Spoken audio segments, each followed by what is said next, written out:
ஸ்டாலினை சந்தித்த பாஜக முக்கிய புள்ளி. அரசியல் களத்தில் அடுத்த பரபரப்பு. பாஜக கட்சியின் எம்எல்ஏ வானதி சீனிவாசன் அவர்கள் தமிழக முதல்வர் மு.க. ஸ்டாலின் அவர்களை சென்னை தலைமை செயலகத்தில் சந்தித்து தொகுதி ரீதியான கோரிக்கைகளை வைத்துள்ளார். பல வருடங்களாக பகை இருந்தது போல எலியும் பூனையுமாக இருந்த திமுக மற்றும் பாஜக கட்சிகள் கடந்த சில வாரங்களாக நட்பு பாராட்டி வருகின்றன. சமீபத்தில் நடந்த கலைஞர் கருணாநிதி நினைவு நாணய விழாவில் பாஜக தரப்பினருக்கு அளிக்கப்பட்ட வரவேற்பு முன்னுரிமை, திமுக மற்றும் பாஜக கட்சியினருக்கு இடையே இருந்த நெருக்கம் ஆகியவற்றை வைத்து பார்க்கும் பொழுது திமுக கட்சி காங்கிரஸை ஓரம் தள்ளி வைத்து பாஜகவை தன்னுடைய கூட்டணியில் சேர்த்து கொள்ள இருப்பதாக தகவல் பரவி வருகிறது. இதையடுத்து திமுக கட்சியின் கூட்டணியில் பாஜக என்ற தகவலை முதல்வர் மு.க. ஸ்டாலின் அவர்கள் மறுத்துள்ளார்.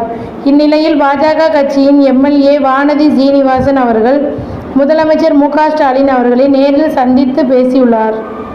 பாஜக கட்சியின் தேசிய மகளிர் அணி தலைவரும் கோவை மாவட்ட தெற்கு தொகுதி சட்டமன்ற உறுப்பினருமான வானதி சீனிவாசன் அவர்கள் தமிழக முதல்வர் மு.க. ஸ்டாலின் அவர்களை சென்னையில் தலைமை செயலகத்தில் வைத்து சந்தித்து பேசியுள்ளார். மேலும் தொகுதி சம்பந்தமான கோரிக்கைகளை முதல்வரிடம் எம்எல்ஏ வானதி சீனிவாசன் அவர்கள் அளித்துள்ளார்.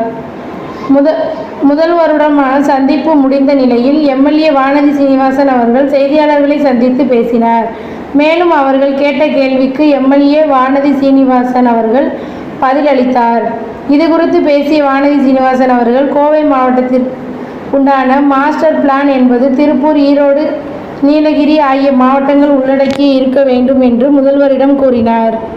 மேலும் கோவை தெற்கு தொகுதியை உட்பட்ட கோரிக்கைகளை முதல்வர் மு.க. ஸ்டாலின் அவர்கள் வழங்கினேன். கோவை விமான நிலையத்தை சர்வதேச விமான நிலையமாக மாற்ற மத்திய அரசு அனுமதி கொடுத்துள்ளது. ஆனால் இந்த பணிகளை செய்வதற்கு மாநில அரசு முக்கியத்துவம் அளிப்பதில்லை.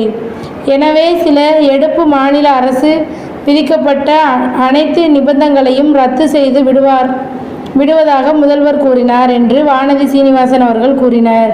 இதையடுத்து அதிமுக மற்றும் பாஜக இடையே கூட்டணி ஏற்படுமா, வாய்ப்பு இருக்கிறதா என்ற கேள்விக்கு எம்எல்ஏ வானதி சீனிவாசன் அவர்கள், இதற்கு நான் என்ன பதில் சொல்வேன்? திமுக பாஜக கட்சிக்கு இடையே உள்ள உறவு குறித்து எதுவும் கூற இயலாது. நாங்கள் எதிர்க்கட்சியாக இருந்து மக்களின் பிரதிநிதிகளாக மக்களுக்கான பணிகளை தொடர்ந்து செய்து கொண்டிருப்போம் என்று கூறினார். பின்னர் மத்திய அரசு பணிகளை ஆர்எஸ்எஸ் பின்புலம் கொண்டவர்கள் நேரடியாக நியமிக்கப்படுகின்றனர். இது குறித்து உங்கள் கருத்து என்ற கேள்விக்கு எம்எல்ஏ வானதி சீனிவாசன் அவர்கள், இந்தியாவின் பிரதமர் நரேந்திர மோடி அவர்கள்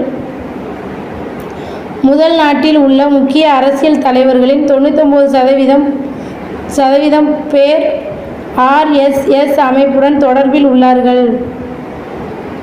ஆர்எஸ்எஸ் அமைப்பில் இருந்தவர்கள்தான் நம்முடைய நாட்டை ஆர்எஸ்எஸ் அமைப்பிடம் கொடுத்திருக்கிறோம் என்பது நம் அனைவருக்கும் தெரிந்து பின்வரும் இவ்வாறான கேள்விகள் ஏற்புடையது அல்ல என்று கூறியுள்ளார்.